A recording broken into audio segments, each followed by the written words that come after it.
यह वही अधम राजा था जिसने अपने परम दुष्ट मंत्री की प्रेरणा से प्रेरित होकर आपका महान अपराध किया था।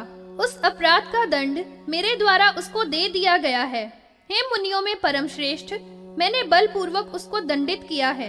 मैंने जिस रीति से अब तक जो कुछ भी किया है उसका पूर्ण विवरण क्रमानुसार मैं आपकी सन्निधि में निवेदित करता हूँ। मैंने आपको नमस्कार करके सर्वप्रथम ब्रह्मा जी के समीप में गमन किया था, क्योंकि समस्त सृष्टि ब्रह्मा जी के ही द्वारा बनाई हुई है। अतः उनको उसके निपातन से कुछ बुरा प्रतीत न हो, उनकी आज्ञा प्राप्त करना न्यायोचित एवं आवश्यक था। मैंने वहां जाकर उनको विधि के साथ प्रणिपात किया था और अपना संकल्पित कार्य उनसे निवेदित कर दिया था। ब्रह्मा जी ने आरंभ से लेकर संपूर्ण वृत्तांत सुना था और मुझसे कहा था, समस्त क्षत्रियगण भगवान शिव के परम भक्त हैं, अतः अपने कार्य की सिद्धि के लिए सनातन शिवलोक में जाना चाहिए। हे तात, पितामह के इस वचन का श्रवण करके ब्रह्मा जी को नमस्कार करके भगवान शिव के दर्शन की आकांक्षा से फिर मैं शिव जी के लोक में गया था। हे भगवान, यहाँ पर शिव लोक में प्रवेश करके उमा देवी के सहित भगवान शिव को नमस्कार किया था। भगवान शिव तो ऐसे देव हैं जो सबके लिए वांछित अर्थ का प्रदान कर दिया करते हैं। उन प्रभु के सामने मैंने अपना पूरा वृत्तांत आवेदित कर दिया था। जो भी उनकी सेवा में निवेदित किया था उस सबको उन्होंने परम समाहित बुद्धि से उस सबका श्रवण भी किया था। उस संपूर्ण वृत्तांत का श्रवण करके उन्होंने एक क्षण तक विचार किया था और फिर परमाधिक कृपा से समन्वित होकर समस्त सिद्धियों के देने वाले त्रैलोक्य विजय नाम वाला कवच मुझे उन्होंने प्रदान किया था। उस कवच की सिद्धि पुष्कर तीर्थ में बतलाई थी। अतएव मैंने उसको प्राप्त कर भगवान शंकर को प्रणाम किया और मैं फिर उसकी सिद्धि के लिए पुष्कर में समागत हो गया था। वहां पर मैंने उस कवच की सिद्धि प्राप्त कर ली थी और उसे साधित करके मेरे मन में बड़ी प्रसन्नता हुई थी। फिर संग्राम भूमि में कार्तवीर्य का निपातन करके मैं पुनः शिवलोक में गया था कि अपने विजय का संवाद प्रभु को सुना दूं। वहां पर मैंने द्वार पर स्कंद और विनायक को समवस्थित देखा। हे धर्म के ज्ञान वाले भगवान, मैंने उन दोनों की सेवा में प्रणाम किया और मैं अंदर प्रवेश करने के लिए संयुद्धत हो गया था। उस समय मैं बड़ी शीघ्रता से युक्त होकर अंदर प्रविष्ट होने वाले मुझको देखकर गणेश जी ने रोक दिया था। उन्होंने मुझसे यही कह मुझको अंदर प्रवेश करने से सहसा रोका था कि आज अंदर गमन करने का अवसर नहीं है। हे पिताजी, उस समय में मेरा उन गणेश जी के साथ पहले तो वाग्युद्ध अर्थात अच्छी तरह से कहा सुनी हुई थी और फिर हाथों का कर्षण अर्थात मेरा हाथ पकड़कर खींचातानी हुई थी। उस समय में गणेश जी ने यह देखा कि भृगुनंदन अपने परशु का प्रहार करने वाला हो रहा था। उन्होंने यह जानकर मुझको पकड़ लिया था और ऊपर उठाकर नीचे की ओर कर दिया था। गणेश जी ने अपने हाथ से उठाकर अच्छी तरह से ऊपर के अनेक लोकों में घुमाया था और फिर नीचे के लोकों में घुमाकर वहीं पर मुझे लाकर रख दिया था। फिर मुझको बड़ा भारी क्रोध आ गया था और मैंने अपना कुठार उनके ऊपर प्रक्षिप्त कर दिया था। उस प्रहार से गणेश जी का एक बायां दांत टूटकर भूमि पर गिर गया था। उसी समय में महादेव जी वहां पर आ गए थे। उस समय में पार्वती जी ने अपने पुत्र के दांत के टूट जाने की दुर्घटना देखी तो वे बहुत रुष्ट हो गई थी। उसी समय में भगवान श्री कृष्ण भी आ गए थे। भगवान श्री कृष्ण श्री राधा जी को साथ में लेकर ही पधारे थे। उनके द्वारा पार्वती जी का अनुभव किया था और पार्वती जगत जननी ने मुझे वरदान प्रदान किया था और भगवान कृष्ण ने हम दोनों की मित्रता कराकर प्रणाम किया था और वहां से वे चले गए थे। इसके अनंतर देवेश्वर पार्वती और परमेश्वर दोनों को सादर प्रणिपात करके मैं अकृत व्रण के ही साथ में उनके समीप में उपस्थित हो गया था। वशिष्ठ जी ने कहा, हे भूपते, इतना ही संपूर्ण अपना वृत्तांत कहकर फिर परशुराम चुप हो गए थे। इसके अनंतर महामुनि जमदग्नि ने उन शत्रुओं के विनाश कर देने वाले राम से बोले। जमदग्नि ने कहा, हे राम, आप तो अब समस्त क्षत्रियों की हत्या से अभिभूत हो गए हैं, अर्थात क्षत्रियों के वध की हत्या आपके ऊपर छाई हुई है। अतएव अब आप उस की हुई हत्या के निवारण के लिए यथाविधि प्रायश्चित करने के योग्य हैं, अर्थात उसके शोधन के वास्ते शास्त्रोक्त प्रायश्चित करना ही चाहिए।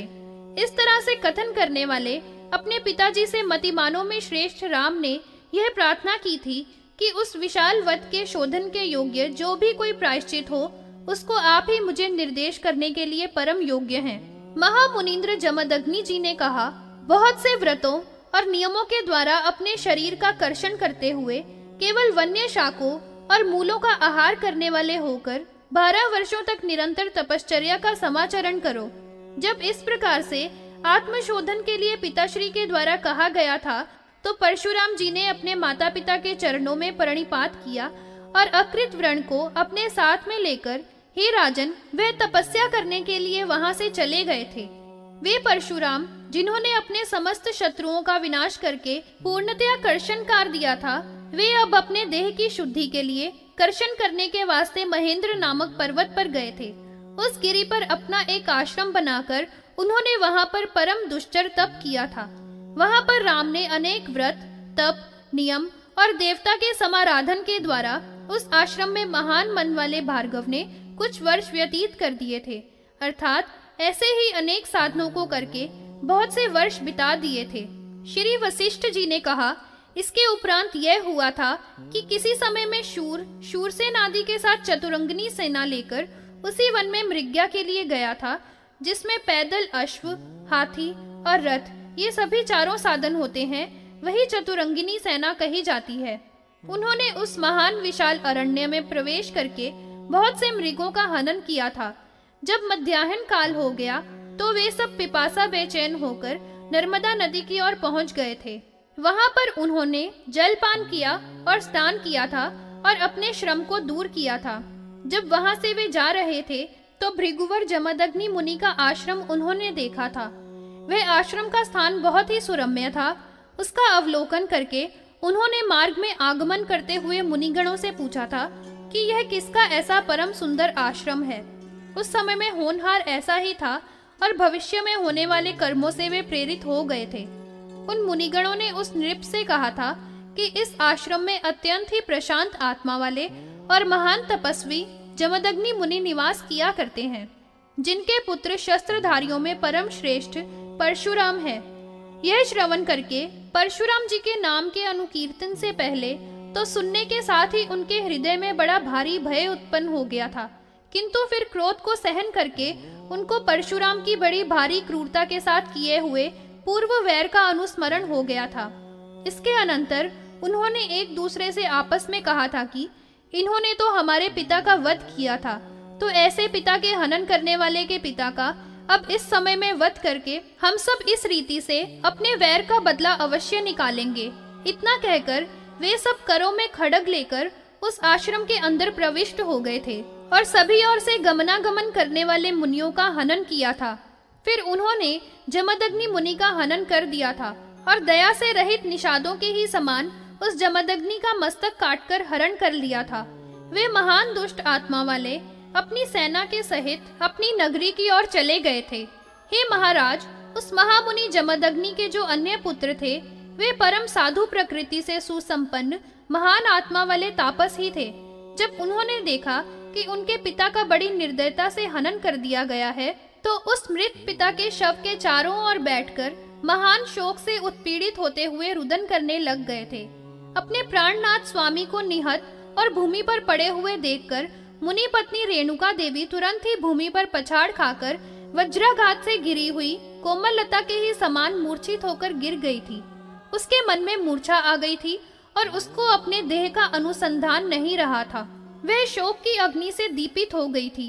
वह बहुत अधिक संज्ञा से हीन के समान ही होकर तुरंत ही अपने प्रिय प्राणों से वियुक्त हो गई थी, अर्थात उसके प्राण पखेरु तुरंत ही उड़ गए थे।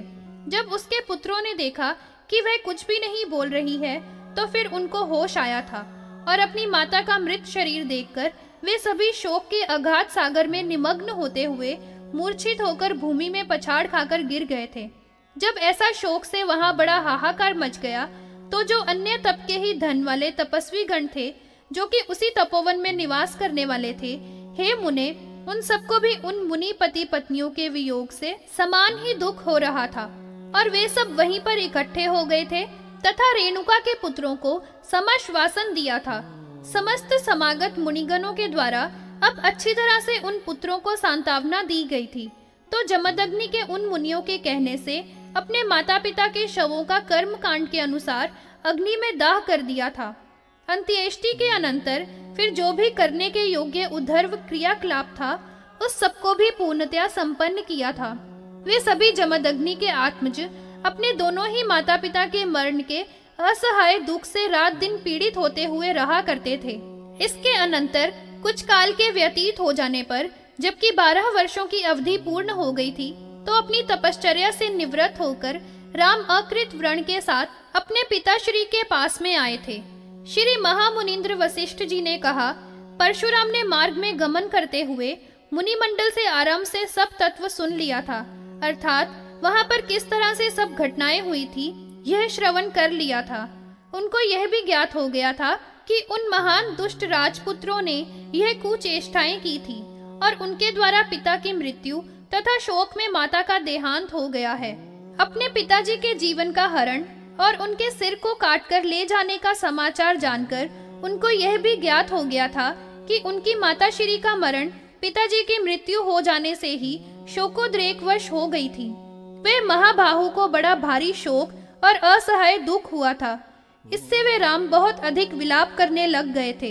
यद्यपि अकृत व्रण को भी परशुराम के ही समान दुख हुआ था, किंतु फिर भी उसने राम को बहुत कुछ समाश्वासन दिया था। वीर्य की सामर्थ्य के सूचक शास्त्रों में निर्दिष्ट किए गए हेतुओं के द्वारा और युक्तियों से तथा लोक में होने वाले अनेक दृष्टांतों के द्वारा परशुराम जी के उस महान शोक को अकृत व्रण ने शमित कर दिया था।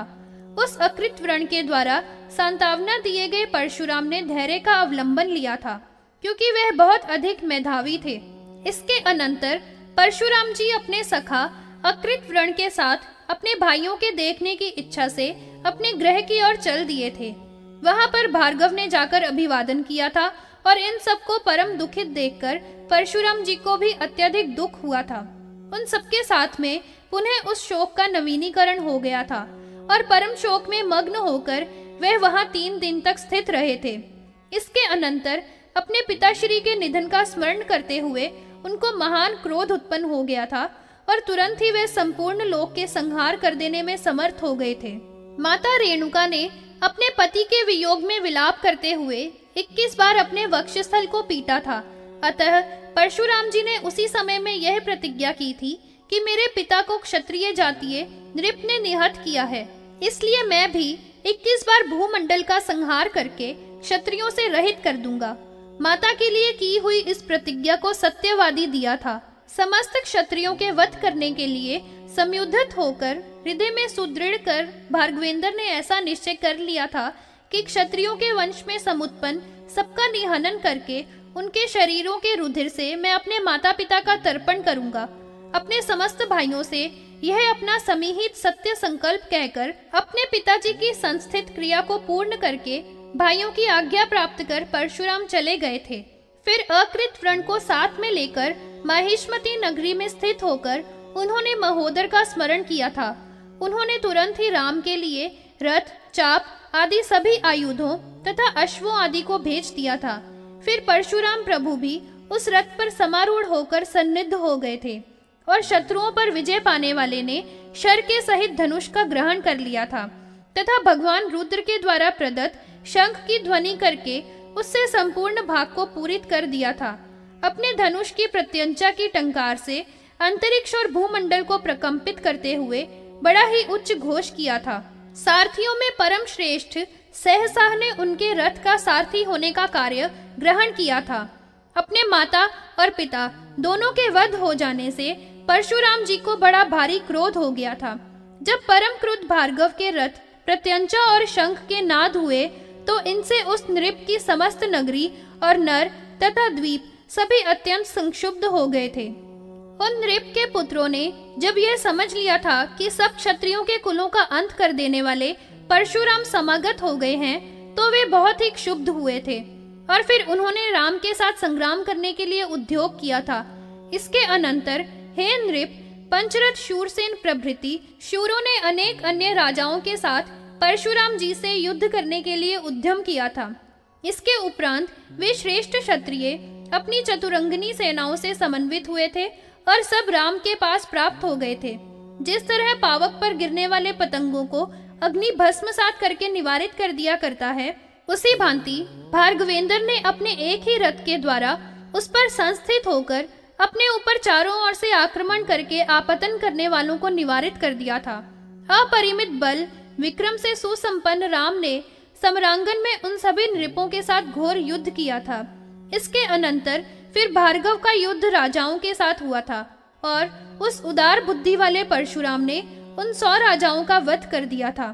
फिर शूरसेनाधीन नृपों का सेना और वाहनों के सहित हनन करके एक ही क्षण में उस पूर्ण क्षत्रियों के मंडल को वे समस्त भग्न संकल्प वाले हो गए थे और उनके सैनिक तथा सब वाहन हाथी घोड़े आदि नष्ट हो गए थे।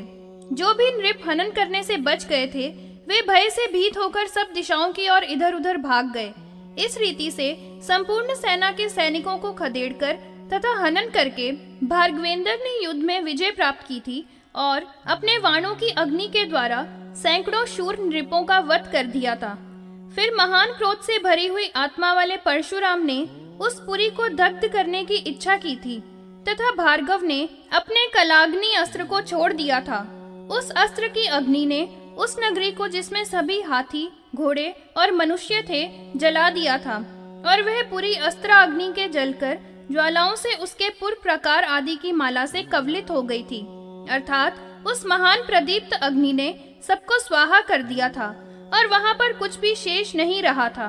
उस समस्त पुरी को जलती हुई देखकर अपने प्राणों की रक्षा में तत्पर वीतिहोत्र भय से आतुर होकर वहां से जीवन का परित्राण करने के लिए शीघ्र ही चला गया था। अपनी अस्त्र की अग्नि से उस संपूर्ण नगरी को जलाकर तथा सब शत्रुओं का हनन करके उस समय में भार्गवेंद्र राम समस्त लोगों का विनाश करते हुए साक्षात अंत कर देने वाले काल की ही भांति हो गए थे। फिर अकृत व्रण के सहित और सहसा से समन्वित होकर अपने रथ के महान घोष से संपूर्ण पृथ्वी को कंपित करते हुए वहां से गए थे।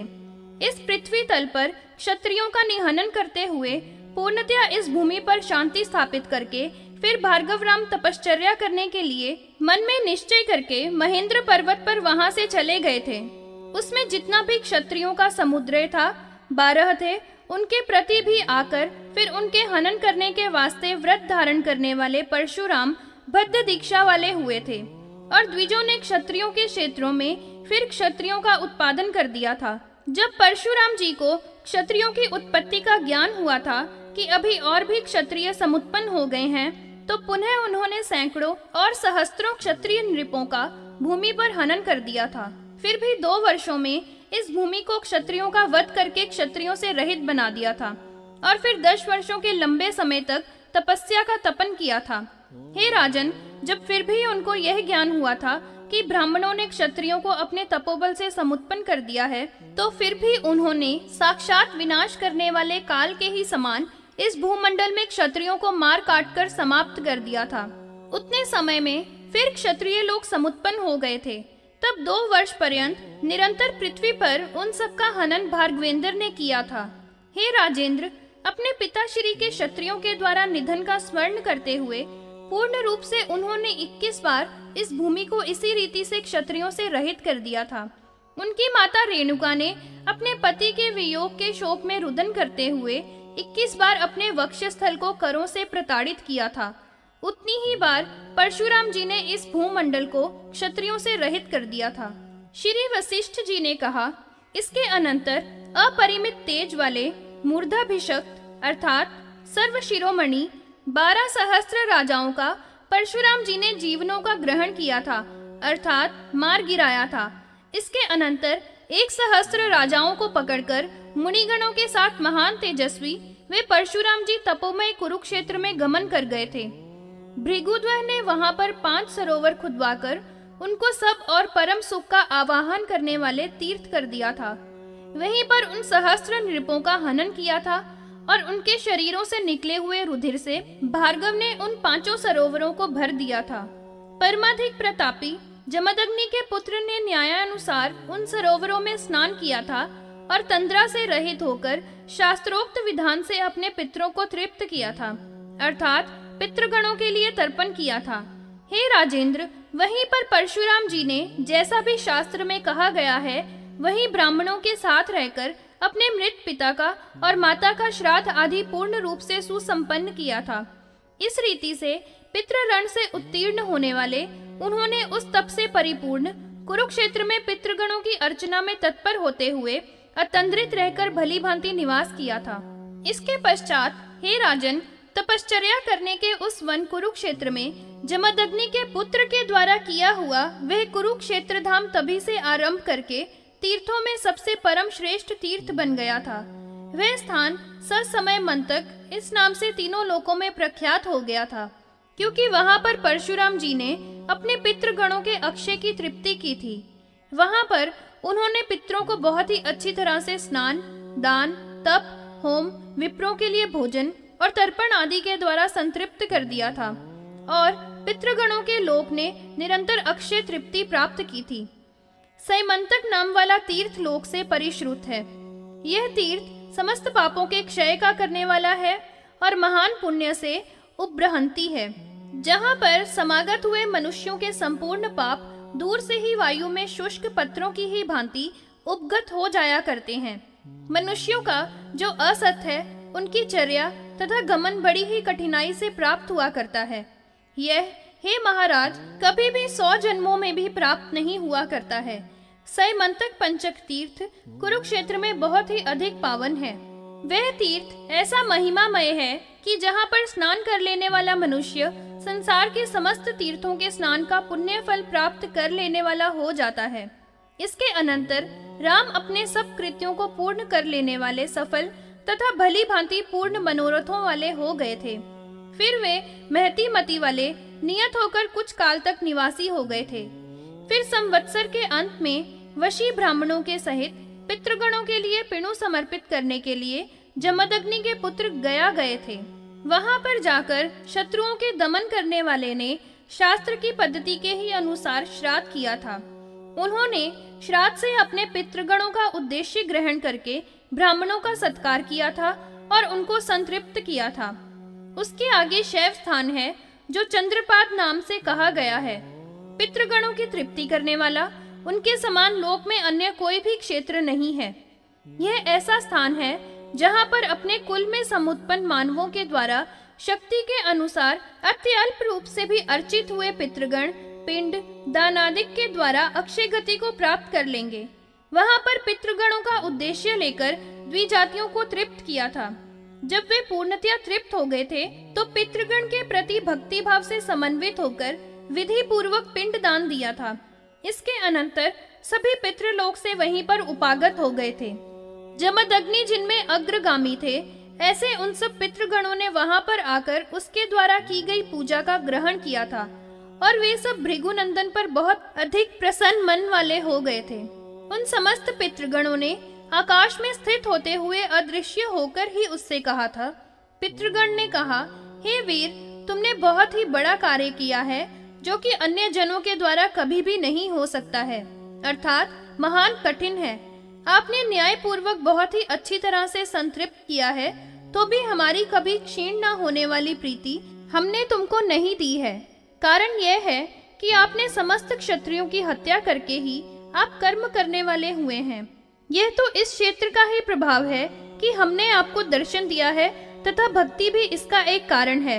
हम लोग यहाँ पर पूजित तो अवश्य हुए हैं, किंतु फिर भी अक्षय फल के भागी नहीं हुए हैं। इस कारण से आपको उस महान पाप के निवारण करने के लिए अवश्य ही कुछ करना होगा, जो कि बड़े बड़े वीरों की हत्या के प्रशमन के लिए होना चाहिए। अब आपका कर्तव्य है कि न्याय के अनुरूप इसका प्रायश्चित करो और निरंतर रहने वाला धर्म का कर्म करो तथा इसके आगे भविष्य में क्षत्रियों के वध करने के कार्य से दूर हो जाओ, अर्थात क्षत्रियों की हत्या करना बंद कर दो। इन विचारों के द्वारा तुम्हारे पिता का कोई भी अपराध नहीं किया गया है, क्योंकि यह जगत स्वतंत्र नहीं है, अर्थात जगत के प्राणी स्वेच्छा से ही कर्मों के करने में कभी भी स्वतंत्र नहीं हुआ करते हैं। पहले आपके पिता का जो मरण हुआ है उसके यह भी कोई निमित्त नहीं है, क्योंकि स्वाधीनता किसी में भी कर्मों के करने की ही हुआ नहीं करती है। इस लोक में कौन है जो किसी का हनन या रक्षण करने की सामर्थ्य रखता हो? तात्पर्य यही है कि किसी में भी किसी के मारने या रक्षा करने की शक्ति नहीं है। मरण और संरक्षण इन दोनों के विषय में सभी केवल इस लोक में एक निमित्त ही हुआ करते हैं और वस्तुतः स्वयं कोई भी कुछ करने वाला नहीं होता है। जो भी कोई यहाँ पर किया करते हैं वे सभी यह निश्चय है कि अपने पूर्वकृत कर्मों के ही अनुसार चेष्टा किया करते हैं।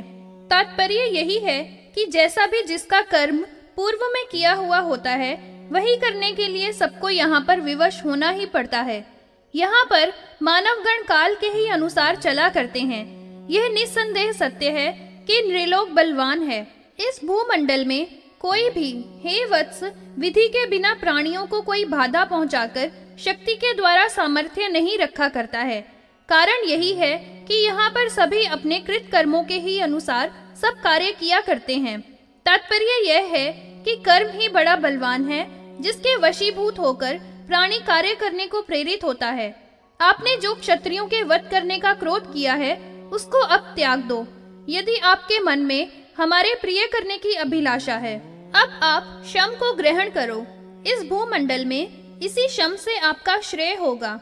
यह शम तो हमारा बड़ा भारी बल है। वशिष्ठ जी ने कहा। उन भृगुनंदन जी से इतना ही कहकर सब पितृगण अंतर्हित हो गए थे। फिर उन परशुराम जी ने भी बहुत ही आदर के साथ उनके उस वचन का ग्रहण किया था।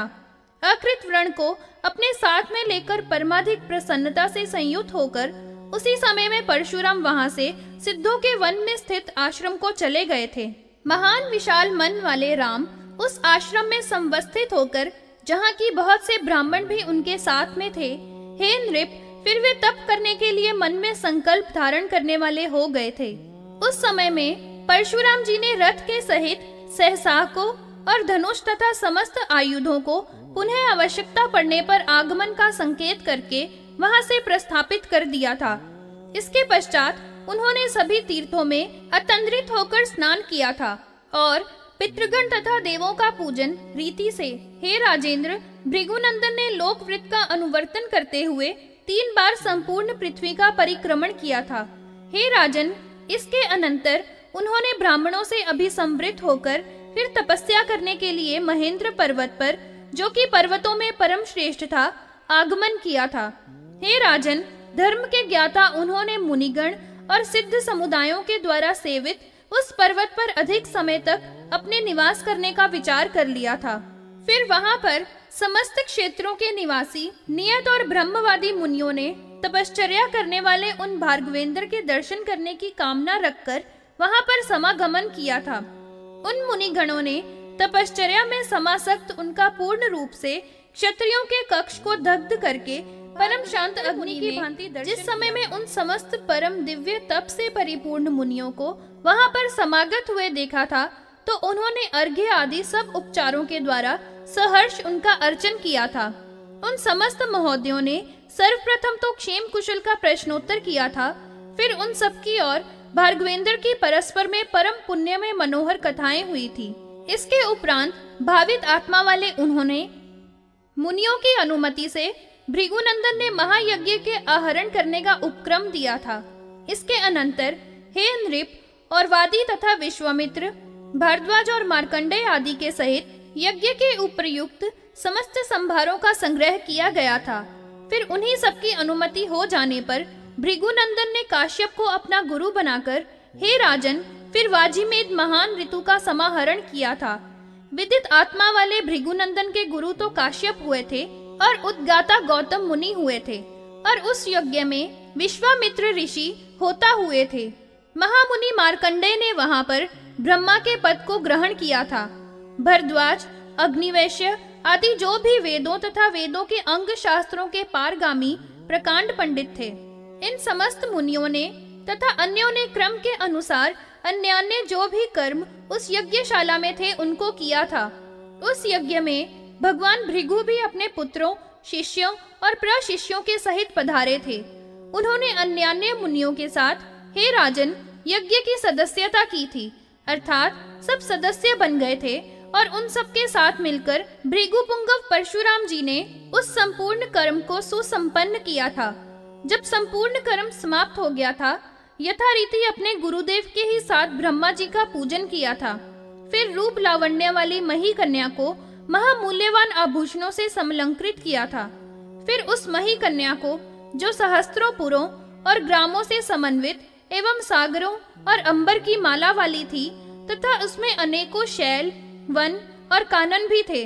उस मुनि शार्दूल ने उसको अपने समीप में बुला लिया था, फिर संपूर्ण उसको काश्यप मुनि को दे दिया था।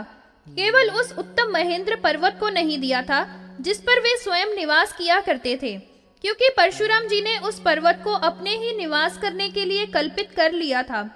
तभी से लेकर हे राजेंद्र, शास्त्रानुसार स्वर्ण, रतन, वस्त्र, अश्व, गौ, गज आदि के द्वारा उसका पूजन किया था। पहले इस सब कर्म को समाप्त करके फिर यज्ञ के अवसान समय में वे यज्ञांत अवभृत स्नान से आप्लुत हुए थे और उसी अवसर पर उन समस्त महामुनियों की अनुमति से फिर द्रव्य का परित्याग कर दिया था। इसके पश्चात भृगुनंदन ने समस्त प्राणियों के लिए अभय का दान दे दिया था और वहां ही उस पर्वत पर तपस्या करना आरंभ कर दिया था। इसके अनंतर जो भी यज्ञ में समागत सदस्य तथा ऋत्विज थे, उन्होंने एवं शंसित व्रतों वाले मुनियों ने सभी ने जैसे जैसे जहां से वहां आगमन किया था वैसे ही विदा होकर चले गए थे। उन सबके चले जाने पर भगवान ने अकृत व्रण से संयुक्त होकर महान तप में समास्थित होकर सुख से संपन्न उसी स्थान पर निवास किया था। इसके पश्चात जानना था, काश्यपी भूमि ने अनेक प्रकार के समस्त दुखों की प्रशांति के लिए मारीच की अनुमति से एक व्रत किया था। वहां पर दीप प्रतिष्ठा नाम वाला व्रत, जो कि भगवान विष्णु के मुख से कहा गया था, उसको धरणी ने भली भांति किया था और फिर समस्त दुखों से मुक्त हो गई थी। वे भगवान जमदग्नि का प्रादुर्भाव सब बता दिया गया है, जिसके श्रवण करने पर मनुष्य समस्त पातकों से मुक्त हो जाया करता है। अपरिमित तेज वाले कार्तवीर्य का लोक में जो प्रबल प्रभाव था, वह भी प्रसंग से दिया गया था, जो न तो अति संक्षिप्त था और न विशेष विस्तृत ही था। वह नृप कार्तवीर्य इस भूमंडल में इस प्रकार के प्रभाव वाला हुआ था कि उस प्रकार का कोई भी पुरुष न कभी हुआ और न भविष्य में भी कभी होगा और न कभी सुना ही गया है। उसने दत्तात्रेय मुनीन्द्र से यह वरदान प्राप्त किया था कि उसकी मृत्यु किसी महान उत्तम पुरुष से होवे। रण से वह परशुराम जी के द्वारा निहत होकर पहले मुक्ति को प्राप्त हो गया था। उस राजा का 5वां पुत्र प्रख्यात था, जिसका नाम जयध्वज था। हे नृप, उसका पुत्र महाबाहु तालजंग हुआ था। उसके भी उत्तम धनुर्धारी 100 पुत्र हुए थे। उन सबके नाम तालजंग थे। उनमें वीतिहोत्र सब में बड़ा भाई था।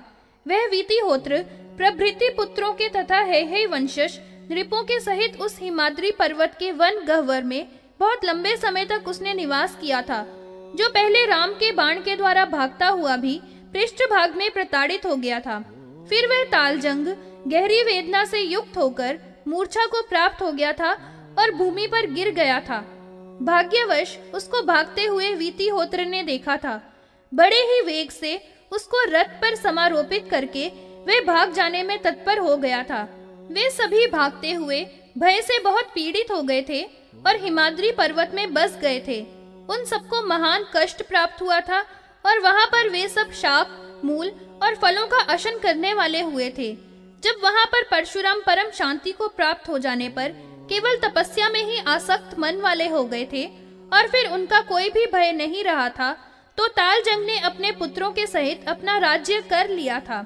उस श्रेष्ठ राजा ने फिर पूर्व की ही भांति अपनी नगरी को सन्निवेशित करके उस समय में वहीं पर निवास करते हुए उस अरिंदम ने अपने राज्य का परिपालन किया था।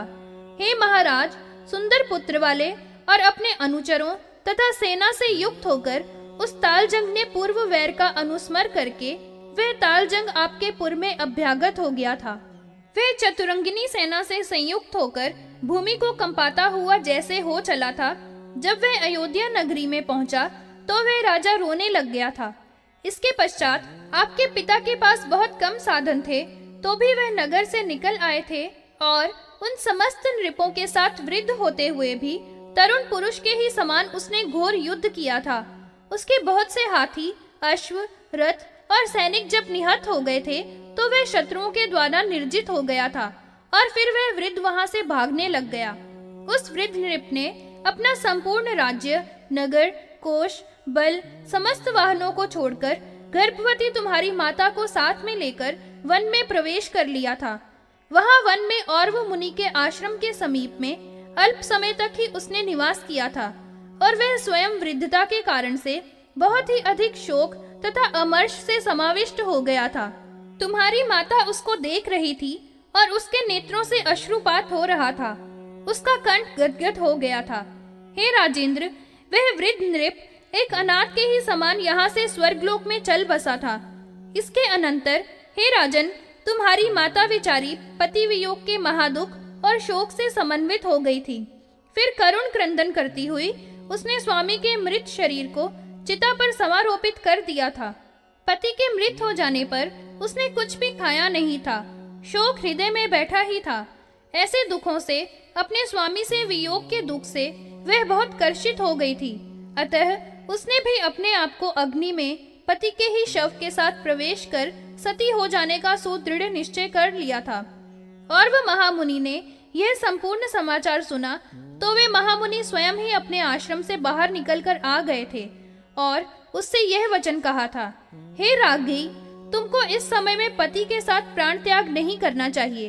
कारण यह है कि तुम्हारे उदर में पुत्र स्थित है, जो कि समस्त चक्रवर्तियों में परम श्रेष्ठ होगा। तुम्हारी मनस्विनी माता ने उस मुनि के वचन का श्रवण किया था, तो फिर वह सती होकर दग्ध होने के कार्य से विरत हो गई थी और फिर उसको वह मुनि अपने आश्रम में ले आए थे। इसके पश्चात उसने सब दुखों की ओर से अपने मन को नियमित कर लिया था तथा उस गर्भस्थ अपने बालक के मुख कमल के देखने की इच्छा वाली होकर उसी आश्रम के समीप में सुखपूर्वक निवास कर रही थी। जब प्रसव काल उपस्थित हुआ था तो उसने उसी औरव मुनि के आश्रम में प्रसव किया था। उसी मुनि ने अपना समस्त जात कर्म आदि संस्कार किया था और आप उसी मुनि की कृपा के भाजन होते हुए और वाश्रय में ही पालित होकर बड़े हुए हैं। हे अरिंदम, इसके पश्चात जो भी कुछ हुआ है वह आपको सब ज्ञात ही है। इस प्रकार के प्रभाव वाला राजा कार्तवीर्य इस भूमंडल पर हुआ था। इसी व्रत के प्रभाव से वह लोकों में प्रख्यात हुआ है, जिसके वंश में समुत्पन्न होने वालों के द्वारा आपके पिता को युद्ध में जीत लिया गया है और वन में चले गए थे। उसका संपूर्ण वृत्तांत मैंने आपको कहकर सुना दिया है और यह सब व्रतों में उत्तम व्रत मैंने आपको बतला दिया है। यह ऐसा व्रत है कि लोकों में मंत्रों और तंत्रों के सहित सभी लौकिक फल को प्रदान करने वाला है। जो इस व्रत को राजा किया करता है उसको चारों पुरुषार्थों की प्राप्ति हो जाया करती है। फिर इन तीनों भुवनों में कुछ भी ऐसी अभीप्सित वस्तु नहीं है जिसका प्राप्त करना दुर्लभ हो, अर्थात सभी कुछ प्राप्त हो जाया करता है। यह है हे राजा का व्रत मैंने संक्षेप से कह दिया है और अब जमदग्नि के पुत्र परशुराम मुनि के विषय में मैं आपको क्या बतलाऊं। जैमिनी ने कहा, इसके अनंतर राजा सगर अपने हाथों की अंजलि को जोड़कर मुनिवर से कहने लगा था। उसने कहा, हे भगवान, मैं इस व्रत को करने की इच्छा करता हूँ, सो आप भली भांति उपदेश के द्वारा इसके करने में मुझे अपनी अनुज्ञा प्रदान कीजिए। हे विप्रर्षे, इस कर्म से मैं कृतार्थ हो गया हूँ, इसमें लेश मात्र भी संशय नहीं है। जब राजा के द्वारा इस रीति से प्रार्थना की गई तो उस मुनि ने भी ऐसा ही होगा यह कह दिया था। फिर उस मुनि ने शास्त्रोक्त मार्ग के द्वारा उस राजा को दीक्षा दी थी और श्रेष्ठ राजा सगर वशिष्ठ मुनि के द्वारा दीक्षित हो गया था। फिर समस्त द्रव्यों को मंगाकर विधि विधान के साथ उस शुभ व्रत का समाचरण किया था। राजा ने उसी विधि से भगवान जगन्नाथ का पूजन किया था। यथा योग्य उसको संग समाप्त करके फिर अपने गुरुदेव की आज्ञा प्राप्त की थी और उस राजा ने उस सर्वोत्तम व्रत के करने की दृढ़ प्रतिज्ञा की थी। महामती, उस नृप ने यही प्रतिज्ञा की थी कि मैं इस व्रत को जब तक मेरा जीवन रहेगा तब तक धारण करूंगा और यत्न पूर्वक करता रहूंगा। फिर भगवान वशिष्ठ ऋषि ने उस राजा को अपनी आज्ञा प्रदान कर दी थी। फिर अपने पीछे अनुगमन करने वाले राजा को वापस लौटाकर वशिष्ठ जी अपने आश्रम को चले गए थे। सगर प्रतिज्ञा पालन। जैमिनी मुनि ने कहा, उस मुनिवर के चले जाने पर महान नृप सगर ने अयोध्यापुरी में अधिवास करते हुए इस मेदिनी का परिपालन किया था। वह सभी प्रकार की संपदाओं से संयुक्त था और संपूर्ण धर्म के तात्विक अर्थ का ज्ञाता था।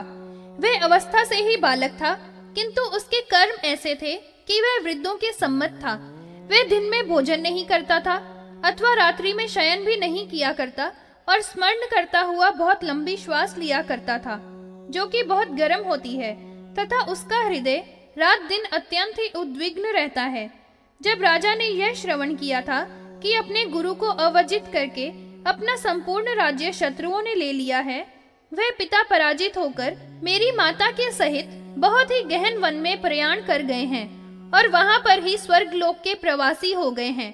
उस पर इक्ष्वाकु के वंश में समुत्पन्न उसने महान क्रोध से युक्त होकर तथा शोक से संविष्ट होते हुए सत्प्रतिज्ञा वाले ने समस्त शत्रुओं के कुल का उच्छेदन करने के लिए तुरंत ही प्रतिज्ञा की थी और इस परिभव की अग्नि को कठिनाई से सहन किया था। फिर किसी समय में उस महीपाल ने मंगल कौतुक करके सब दिशाओं में क्रम से जाकर शत्रु के जीतने का मन में विचार किया था। वह राजा अनेकों सहस्त्र रथ, अश्व, गज और सैनिकों से सब ओर से समृद्ध होकर अपने उत्तम पुर से निकल दिया था। उस राजा ने शत्रुओं को जीतने के लिए प्रस्थान कर दिया था। जिस समय में वे वहां से चला है, उस समय में उसकी सेनाओं का ऐसा विशाल समुदाय उसके साथ में था कि उसमें जो अश्व थे वे ऊपर की ओर उछाले मार रहे थे। ऐसा प्रतीत होता था मानो अत्युच्च तरंगों से समाकुल जल निधि ही होवे। वे सेना 6 अंगों से युक्त थी। मत हाथियों के समूह ऐसे थे मानो भूमंडल कुल गिरियों के समुदाय से संयुक्त है। उसकी सेना में श्वेत ध्वजाओं के समूह आकाश में फहरा रहे थे, जो ऐसा आभास हो रहा था कि पूर्ण अंतरिक्ष चंद्रमा की किरणों से श्वेत चमक रहा हो। ऐसा महान विशाल सेना को साथ लेकर ही वह चला था।